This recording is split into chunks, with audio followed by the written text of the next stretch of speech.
맞습니다. 자, 하나님의 말씀을 보도록 하겠습니다. 잠언 19장 1절부터 11절 말씀입니다. 잠언 19장 1절부터 11절 말씀입니다. 우리 한번 다 같이 보도록 하겠습니다. 시작. 가난하여도 성실하게 행하는 자는 입술이 패역하고 미련한 자보다 나으니라. 지식 없는 소원은 선하지 못하고 발이 급한 사람은 잘못 가느니라. 사람이 미련함으로 자기 길을 굽게 하고 마음으로 여호와를 원망하느니라. 재물은 많은 친구를 더하게 하나 가난한즉 친구가 끊어지느니라.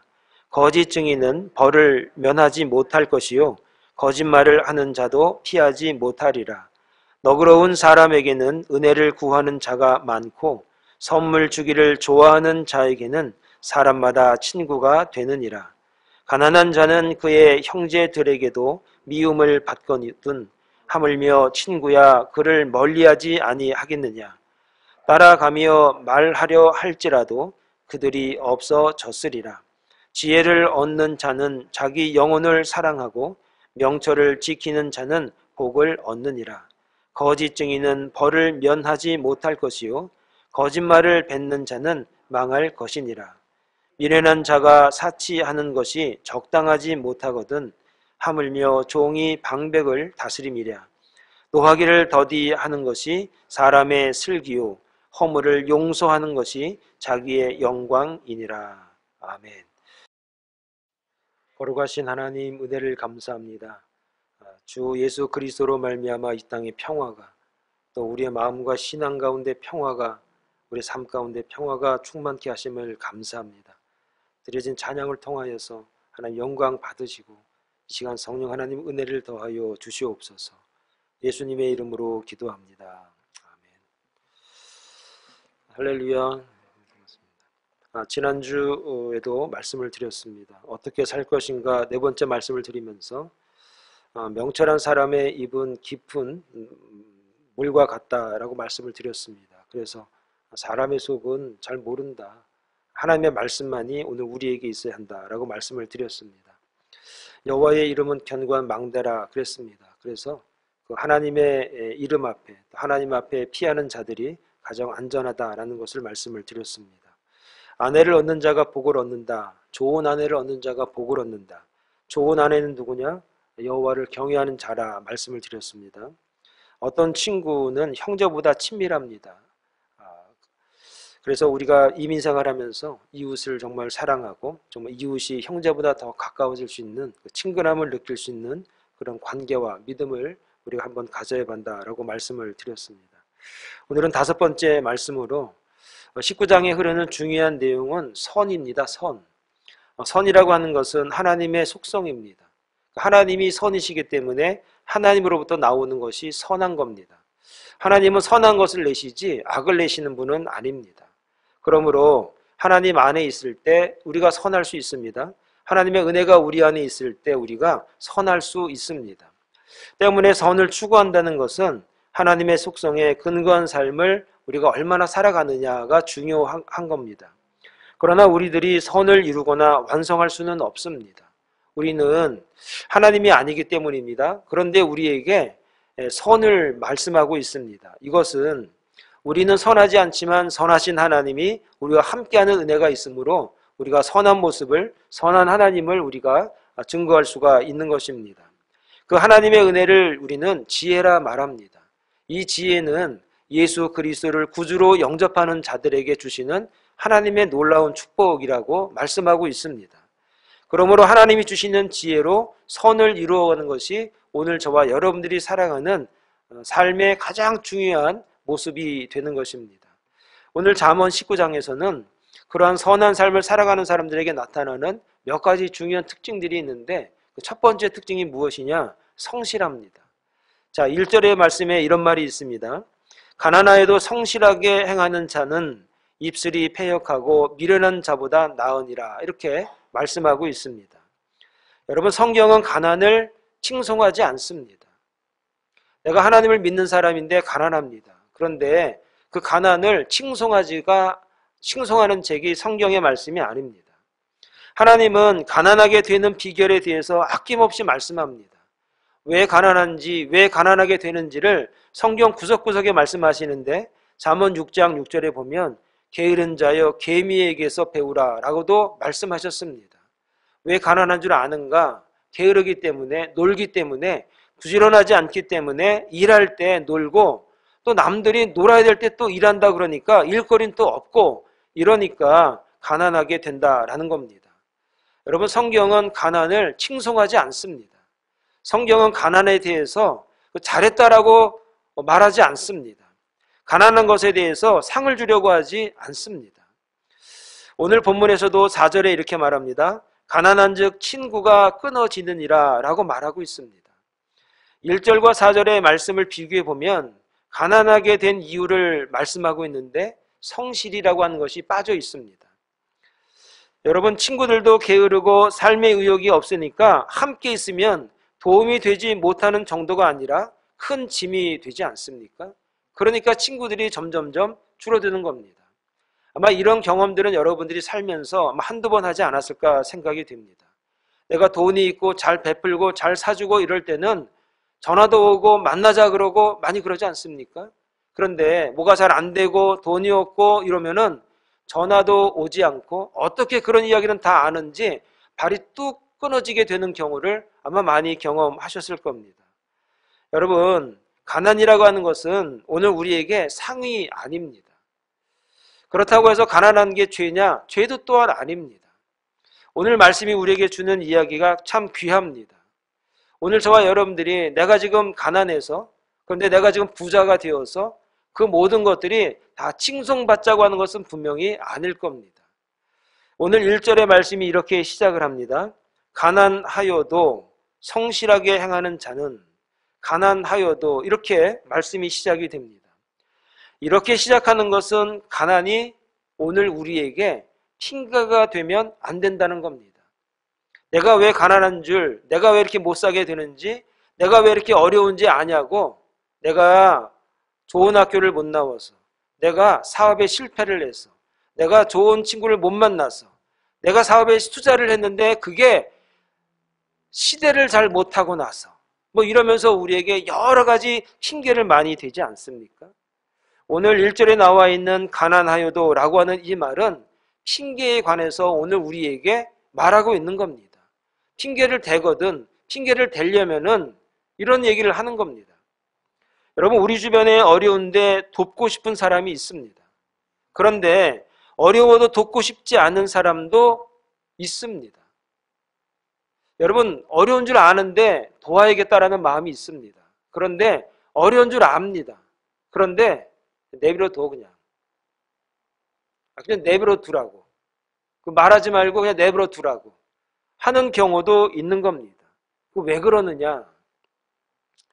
중요한 판단의 기준은 무엇이냐면 핑계라고 하는 것을 그들이 가지고 있기 때문입니다. 사람이 자신의 실패가 있다면, 어려움이 있다면 왜 어려운지, 내가 무엇이 좀 잘못됐는지를 돌아보고 그리고 성찰하는 그런 시간이 필요합니다. 그런데 많은 사람들이 핑계를 많이 댑니다.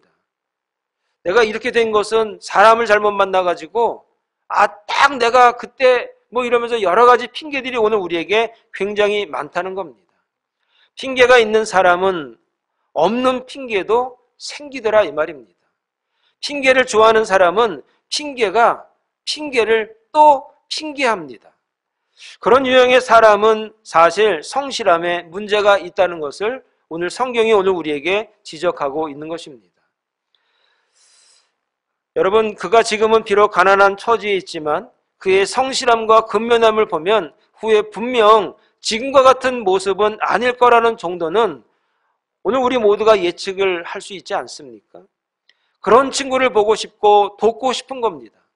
그러므로 내가 성실하면, 성경적인 언어로 말씀을 드리면 스스로 나를 도우면, 하나님께서 협력하여서 선을 이루십니다. 하나님은 스스로 돕는 자를 돕기를 원합니다.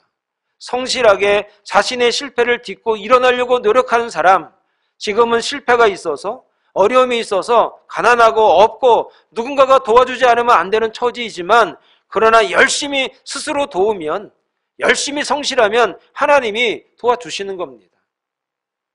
하나님은 스스로 돕는 자를 원하십니다. 성실은 하나님의 백성이 이 땅에서 살아가는 굉장히 중요한 방법인 겁니다. 여러분, 하나님의 나라는 분명히 성실한 사람들이 많을 겁니다. 하나님 나라에 가보면은 굉장히 부지런하고 굉장히 성실한 사람들이 많을 겁니다.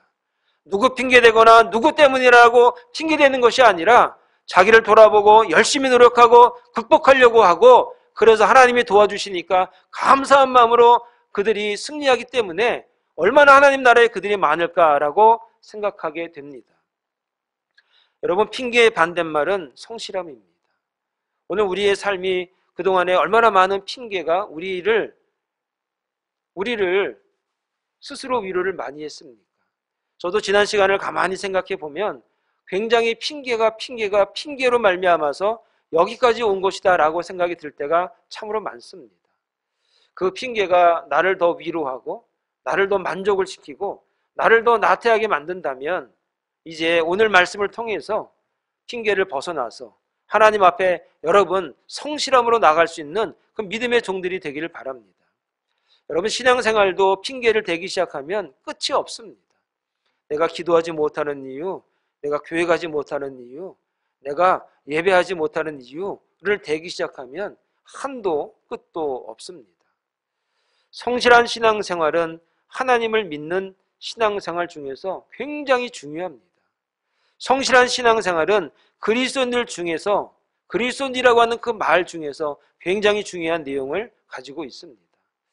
오늘 저와 여러분들이 그동안에 핑계를 대면서, 여러 가지 이유를 대면서 우리가 하나님 앞에 올바르지 못했던 것이 있다면 이 시간 다 내려놓으시고, 이제는 성실함으로 하나님 앞에 나아갈 수 있는 주의 종들이 되시기를 간절히 부탁을 드리겠습니다. 두 번째, 우리가 어떻게 하나님의 선을 이루며 살아갈 것인가? 영혼을 사랑해야 합니다. 자, 6절의 말씀이 있습니다. 한번 제가 말씀을 드립니다. 너그러운 사람에게는 은혜를 구하는 자가 많고 선물 주기를 좋아하는 자에게는 사람마다 친구가 되느니라. 8절 말씀입니다. 지혜를 얻는 자는 자기 영혼을 사랑하고 명철을 지키는 자는 복을 얻느니라. 이렇게 말합니다. 너그럽다는 말을 들으면 굉장히 부드럽지 않습니까? 여러분, 너그럽다는 말은 굉장히 어른스러운 말 아닙니까? 너그럽다라는 말은 은혜가 좀 충만한 표현의 모습 아니겠습니까? 너그럽다는 말 자체가 우리에게 주는 어감은 굉장히 편안함을 주고 있습니다. 그 말의 의미는 관대하기 때문입니다. 너그럽다는 얘기는 관대함입니다. 관대하다는 말은 뭐냐면은 용서해주고 잘 봐주는 걸 말하는 겁니다. 부족하고 실수가 있는데 잘 봐주는 겁니다. 그러니까 너그럽다라고 말하는 겁니다. 그런데 이 관대함이라고 하는 그 말 내용 중에 중요한 그런 단서가 하나 있는데, 해설을 보면 자발적인 관대함입니다. 누가 좀 도와주라고 압력을 넣어서 도와주는 게 아니라, 누가 좀 봐주라고 해서 봐주는 게 아니라 스스로 봐줄 수 있고 스스로 용서해 줄 수 있고 스스로 관대할 수 있는 힘이 있는 사람을 말하는 겁니다. 자, 이런 문장을 좀 해설을 드리면 다음 얘기를 할 수 있습니다. 이 말은 사회적인 현상에 대해서 조금 냉소적으로 표현하는 표현입니다. 그러니까 이 말은 기분 좋게 하는 말이 아니라 가시 있는 말입니다. 뼈 있는 말이라는 겁니다. 왜 그러는가? 약간 비꼬면서 하는 말이 6절의 말씀입니다. 자, 한번 다시 읽어드립니다. 너그러운 사람에게는 은혜를 구하는 자가 많고 선물 주기를 좋아하는 자에게는 사람마다 친구가 되느니라. 왜 너그러우냐? 너그러운 사람에게 은혜를 구하는 자가 많습니다. 너그러운 사람에게 은혜를 구하고 은혜를 달라고 찾아온 사람이 많습니다. 이 문장을 해설하기 위해서 그 다음 단어가 중요한데, 선물 주기를 좋아하는 자들이기 때문입니다. 힘이 있고 능력이 있습니다. 그래서 선물을 갖다 주니까 그 사람이 나에게 은혜를 줍니다. 너그럽게. 내가 이번에 시험에 합격을 해야 되는데 점수가 조금 부족합니다. 선물을 주면서 부탁을 하니까 그 교수님이 너그럽게 은혜를 허락하십니다. 구청에 찾아갔습니다. 내가 이번에 집을 건축하는데 조금 이게 법이 좀 어긋났는데 선물을 가져가니까 너그럽게 은혜를 허락을 받았습니다. 그런 의미로 너그러운 사람에게 은혜를 구하는 자가 많고 선물 주기를 좋아하는 자에게 사람마다 친구가 되느니라.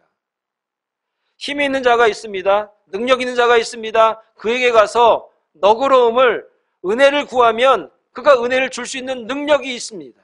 그래서 선물을 들고 갑니다. 그러면 그 사람과 친구가 됩니다. 그리고 안 되는 일도 되게 하는 겁니다. 세상에 안 되는 일이 어딨어? 되면 되는 거지? 라고 하면서 은혜를 끼쳐주는 겁니다. 여러분, 오늘 우리가 살고 있는 세상이 좀 이러지 않습니까? 제가 미국에 와가지고 들은 말 중에 참 충격적인 말 중에 하나가 뭐냐? 미국도 줄이야. 미국도 줄이야, 줄. 무슨 줄? 줄넘기? 뭘 얘기하는 거예요? 미국도 줄이야. 병원도 말이지, 한 사람 아는 사람이 있어야 돼. 변호사도 하나 정도 알면 참 좋아. DMB에 누가 하나 알면 참 좋다니까? 미국도 줄이야, 줄. 6절의 말씀이 그런 겁니다. 너그러운 사람에게 은혜를 구하는 자가 많고 선물 주기를 좋아하는 자에게 사람마다 친구가 되느니라. 이 말은 하나님이 너그럽다라고 하는 말을 하려고 하는 것이 아니라 세상에 힘 있는 사람에게 줄을 대고 손을 대고 선물을 대는 것을 비꼬면서 하는 말씀인 겁니다. 여러분, 세상에 이치가 이렇다라고 우리가 이야기할 때가 얼마나 많습니까? 세상에서 이렇게 하면 어느 정도 잘 되니까, 검증이 된 방법이니까 이렇게들 하는 것 아닙니까? 여러분, 이렇게 하는 이유가 있습니다. 이렇게 하는 사람들은 몇 가지 이렇게 하는 이유가 있는데, 첫째는 실력이 딸려서 그렇습니다. 실력이 안 되니까 다른 방법을 찾는 겁니다. 두 번째는 남들보다 위에 서려고 하기 때문입니다. 욕심이 있어서 그렇습니다. 점수가 같으면, 능력이 같으면, 경력이 같으면 그래도 선물 주는 사람 해주지 뭐. 그걸 너무나 잘 아는 겁니다. 그래서 비슷한데 좀 불안한데 그거를 완벽하게 해주는 게 뭐냐? 선물인 겁니다. 뇌물인 겁니다.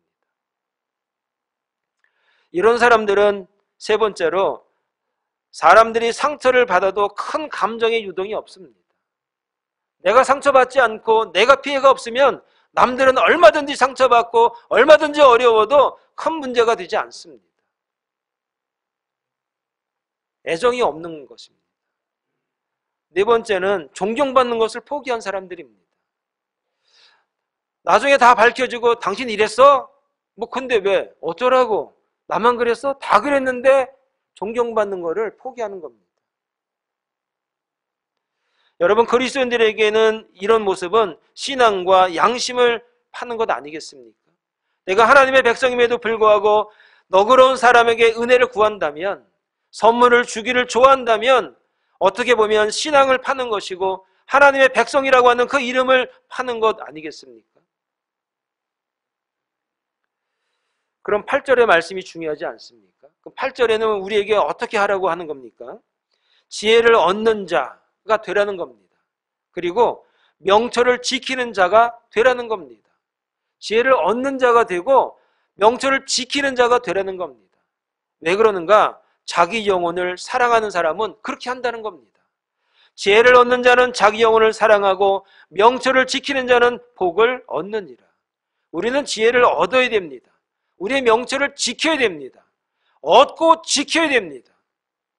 이 말을 잘 해설해 놓은 게 마태복음 13장 44절과 마태복음 13장 45절입니다. 마태복음 13장 44절에는 이렇게 말합니다. 천국은 마치 밭에 감추인 보화를 찾는 것 같다. 천국은 뭐라고 말합니까? 마치 밭에 감추인 보화를 찾는 것과 같다고 말합니다. 밭에 쓱 뒤져보니까 금이 그 안에 있는 겁니다. 근데 그걸 나만 아는 겁니다. 그럼 어떻게 됩니까? 이걸 내 거로 만들려면 어떻게 되죠? 밤에 몰래 가서 캐는 사람도 있죠. 밤에 몰래 가서 곡괭이질하는 사람도 있죠. 남의 밭에 가서. 수박서리하고 뭐가 다릅니까? 똑같지. 그걸 우리는 도둑놈 이렇게 해야 하는 겁니다. 그 밭을 사는 겁니다. 근데 그가 밭을 안 파는 겁니다. 살려고 애쓰고 노력하는 겁니다. 그 밭을 얻기 위해서 그 값에 걸맞는 값어치의 돈을, 물질을, 그 양을, 희생을 주고 난 다음에 그 밭을 내 것으로 만들어야만이 그 밭에 있는 보화를 내가 캘 수가 있는 겁니다. 얻기 위해서, 지혜를 얻기 위해서 그에 상당한 보상을 할 수 있어야 하는 겁니다. 그것이 노력이든 물질이든 정성이든 기도든 하나님의 은혜든 우리가 얻기 위해서, 그것을 얻기 위해서 최선을 다하는 사람, 그 사람은 우리의 영혼을, 그 보화가 얼마나 귀중한 것인지를 아는 사람 아닙니까? 천국은 마치 좋은 진주를 구하는 장사와 같다 그랬습니다. 장사꾼이 그 진주를 얻기 위해서 찾고 또 찾고 굉장한 노력을 기울인 이유가 무엇이냐? 그 진주가 굉장히 귀하기 때문에, 꼭 나에게 있어야 하기 때문에 그런 겁니다. 여러분, 8절의 이 말씀은 하나님의 백성들이 천국의 그 귀중함과 그 값어치를 알고 있다면, 그 보물의 값어치를 알고 있다면 그 보물을 얻기 위해서 얼마나 노력하고 얼마나 굉장한 최선의 노력을 감당하지 않겠느냐라고 하는 겁니다.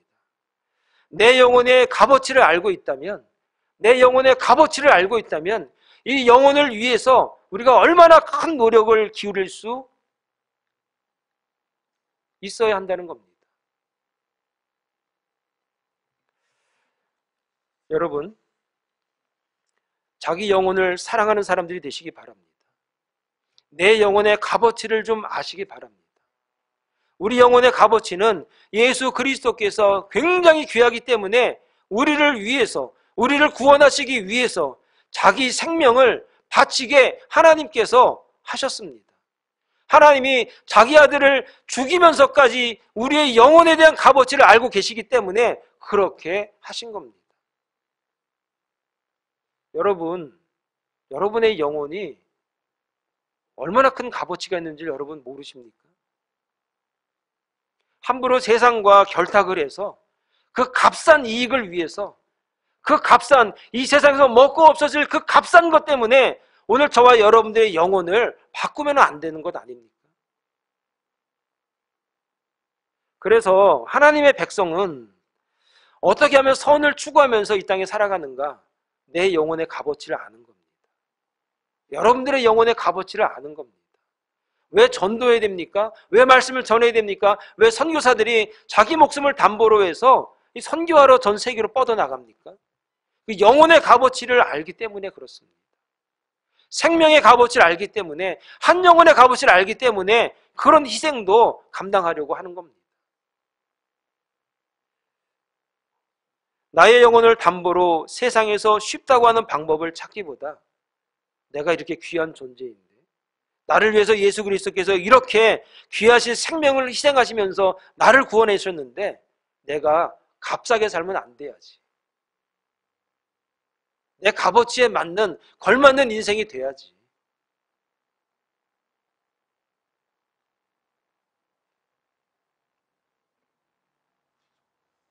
그러므로 오늘 우리의 영혼을 사랑하는 믿음의 종들이 되시기 바랍니다. 그래서 쉽게 세상에서 하는 방법과 그 모습들이 부러운 것이 아니라 나를 위해서 죽으신 예수 그리스도의 그 놀라운 은혜에 감사하고 그 내 영혼의 값어치를 좀 아시고 당당하고 멋있게 정당하게 살아낼 수 있는 그 주의 종들이 다 되시기를 간절히 부탁을 드리겠습니다. 하나만 더 말씀을 드립니다. 용서해야 됩니다. 자, 11절의 말씀이 이렇습니다. 노하기를 더디하는 것이 사람의 슬기요 허물을 용서하는 것이 자기의 영광이니라. 노하기를 더디하는 것에 대해서는 지난번에 코에 관한 말을 드렸습니다. 코가 벌렁벌렁거리고 뜨거워지면 화난 것이다 이렇게 말씀을 드렸고, 코가 길쭉하고 밑이 좀 처져 있다 그러면은 그 사람이 지금 참고 있다 그런 얘기입니다. 참고 있고 넘겨가고 있다 이런 얘기입니다. 이 코에 관해서는 성경에서도 인정하는 그런 사람들의 그 변화의 모습입니다. 그래서 노하기를 더디한다 이 말은 코가 좀 늘어져 있다 이런 얘기입니다. 요건 좀 지나가고요. 허물을 용서하는 것이 자기의 영광이라. 허물을 용서하는 요 말씀을 좀 드리도록 하겠습니다. 용서라고 하는 말은 아바르 이렇게 얘기하는데 지나간다는 뜻입니다. 넘어간다는 뜻입니다. 6월절에 이스라엘 백성들을 구원하시기 위해서 문설주에 피가 발라져 있는 양의 피가 발라져 있는 집을 이렇게 넘어갔습니다. 하나님의 은혜를 말하는 것이기도 합니다. 허물과 죄를 용서하면 자기에게 영광이 된다 그랬습니다. 허물과 죄를 용서했는데 자기에게 영광이 된다. 여기서 영광이라고 하는 말은 원래 기쁨이란 뜻이 이렇게 발전해 온 겁니다. 허물과 죄를 용서하면 내가 기쁘다는 겁니다. 결국 기쁨으로 살아가는 비결이 무엇이냐면 용서할 때 기쁨이 우리에게 있는 겁니다. 용서하지 않으면 기쁨이 없는 겁니다. 여러분 생각해 보시기 바랍니다. 내가 용서를 했습니다. 상대가 기뻐합니다. 그래서 내가 기쁜 겁니다. 그러니까 용서는 그 사람을 위한 게 아니라 나를 위한 겁니다.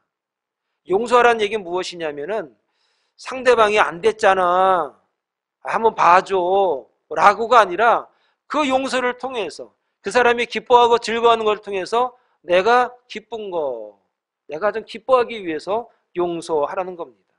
그러면은 반대로 얘기할 수가 있지 않습니까? 왜 여러분 얼굴에 그렇게 기쁨이 없습니까? 왜 여러분 얼굴에 왜 이렇게 기쁨이 없습니까? 왜 내 얼굴은 왜 이렇게 기쁨이 없고 늘 울상이고 늘 못만족스럽고 늘 어둡고 왜 그럴까? 여러분 이유는 단 하나입니다. 용서하지 않았기 때문에 그렇습니다. 여러분 용서하지 않았기 때문에 여러분 얼굴이 그렇게 흉악스러운 겁니다. 여러분 얼굴에 여러분이 책임을 지셔야 되는데 어떻게 책임을 질 수 있는가? 용서하면 여러분 얼굴이 변할 겁니다. 용서하면 여러분 얼굴이 기쁨이 분명히 찾아올 겁니다. 다른 사람의 허물을 용서하고 잊어버리는 일은 결코 쉬운 일은 아닙니다. 여러분 쉽습니까? 잠 못 이루죠? 여러분 정말로 사람의 허물을 용서하고 잊어버리는 일은 정말로 쉽지 않습니다. 하지만 가급적 관용하는 것이 진정한 용기이며 우리가 살아가는 데 있어서 기쁨으로 살아가는 데 있어서 굉장히 중요한 내용이 무엇이냐? 용서하는 겁니다. 마태복음 18장 1절에 보면 베드로가 예수님에게 용서에 관해서 질문하는 내용이 있습니다. 여러분 다 아는 내용입니다. 그때에 베드로가 나와 이르되 주여 형제가 내게 죄를 범하면 몇 번이나 용서하여 주리이까? 7번씩 7번 할까요? 7번? 이렇게 물어봤습니다. 베드로가 이렇게 질문한 이건 뭐냐면 저 많이 할 수 있어요. 이런 얘기예요. 저 지금 많이 하고 있어요. 이런 얘기예요. 그런데 예수님이 뭐라고 말씀하시는가? 예수께서 이르시되 내게 이르노니 7번뿐만 아니라 7번을 70번까지라도 할지니라. 이 말은 무슨 말이냐면 그냥 생각하지 말은 얘기죠. 내가 용서해야지 1번, 2번, 3번 이렇게 하지 말고 그냥 다 용서해줘. 그냥 다 용서해주란 얘기입니다. 그리고 나서 35절에 예수님이 이렇게 말씀하세요. 너희가 각각 마음으로부터 형제를 용서하지 아니하면 나의 하늘 아버지께서도 너희에게 이와 같이 하시리라. 자, 이 문장이 되게 중요합니다. 여러분 이 문장이 무슨 의미를 가지고 있습니까? 내가 용서하면 하나님이 나를 용서하셔. 이 문장으로 이해할 수 있습니다. 내가 용서하면 하나님도 나를 용서하신다니까? 이렇게 이해할 수 있지 않습니까? 용서하면 용서받을 수 있어. 여러분, 이것은 주고받는 것이 아니라 용서할 수 있다는 것은 내가 주님으로부터 죄사함 받았다는 것을 믿는 겁니다. 내가 주님으로부터 내가 죄사함 받았다는 것을 믿을 때 용서할 수 있다는 거예요. 35절의 이 말씀은 너 착한 일 하면 하나님이 복 줘, 이런 얘기가 아니에요. 너 용서하면 하나님이 용서해 줘, 그러니까 용서해야지, 이런 조건이 아니라는 거예요. 하나님이 나를 사랑하셔서 나를 위해서 예수 그리스도를 이 땅에 보내셔서 예수 그리스도의 십자가로 말미암아 나를 용서하셨기 때문에 제가 용서합니다. 나에게 복을 주셨기 때문에 제가 하나님 사랑합니다. 나에게 은혜를 주셨기 때문에 제가 이렇게 하나님 앞에 헌신된 삶을 살아갑니다 라고 하는 겁니다. 그래서 용서할 수 있는 것, 그 이유는 무엇이냐? 내가 용서받았다는 것을 믿을 때에 비로소 용서할 수 있는 겁니다. 그렇다면 또 여러분에게 이렇게 질문할 수 있습니다. 왜 용서하지 못하시죠? 라고 말하면 내가 용서받은 줄 모르기 때문에 그런 거예요. 내가 죄사함 받았다는 것을 믿지 못하기 때문에 내가 지금 용서를 자꾸 미루는 거예요. 꺼리는 거예요.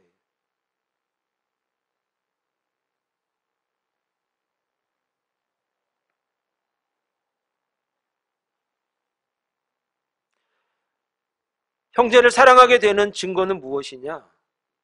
저 사람이 용서하는 걸 보니까 형제 사랑하는 방법을 아는구나. 주님의 자녀라는 증거는 용서할 수 있는 그 모습, 용서하는 그 용기를 보면서 주님의 자녀구나 라는 것을 아는 겁니다. 그래서 용서받는 우리들은 기쁨으로 주님을 예배하는 겁니다. 모든 것에 자유함을 누릴 수가 있습니다. 내가 용서받았기 때문에 기쁨이 있고 자유함이 그때부터 생기는 겁니다. 그래서 이제는 앞으로 용서 못할 것도 없고 용서 안 할 이유도 없고 용서하면서 다 용납하면서 관용하면서 살아갈 수가 있게 되는 겁니다. 사랑하는 여러분, 하나님이 나를 사랑하사 독생자를 주셨으니 이는 저를 믿는 자마다 영생을 얻게 하려 하십니다. 여러분, 이 말씀, 주님의 이런 공로를 우리가 믿고 안다면 앞으로 저와 여러분들이 해야 될 게 무엇이냐? 용서하는 삶을 살아야 됩니다.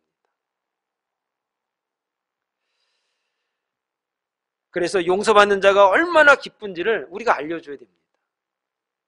내가 주님으로부터 용서받았기 때문에 내가 너무나 기뻐서 살아갑니다 라는 것을 여러분이 기쁨으로 살아가는 그 모습을 보면서 죄사함 받았구나, 구원받았구나, 생명의 삶을 이제 아는구나 라는 것을 증거할 수 있게 된다는 것을 이 말씀을 통해 깨달을 수 있길 바랍니다. 이제 우리의 삶은 이제 어떤 삶이 되어야 되는가? 억지로 용서하는 것이 아니라 내가 진짜 한번 봐준다, 이게 아니라 내가 용서받았기 때문에 당연히 용서합니다. 당연히 내가 이해합니다. 이런 삶의 자세가 저와 여러분 가운데 함께 할 수 있기를 간절히 축원을 드리겠습니다. 기도하겠습니다. 거룩하신 하나님 아버지, 은혜를 감사합니다. 하나님, 오늘 우리가 그리스도인으로서 이 땅에서 어떤 삶을 살아갑니까? 선하라 말씀하셨는데 나의 삶을 성실하게, 내 생활을 성실한 삶으로 만들어가서 선한 하나님의 증인이 되어지게 하여 주시옵소서. 내 영혼의 값어치를 이제 알았사오니 이 영혼의 값어치에 걸맞는 삶을 살아가는 주의 종들이 되게 하여 주시옵소서. 이제 용서받았기 때문에 진짜 기뻐서 이제 용서하며 사랑하며 살게 됐다라고 하는 그 믿음의 증인들이 되어지게 하여 주시옵소서. 예수님의 이름으로 기도합니다. 아멘.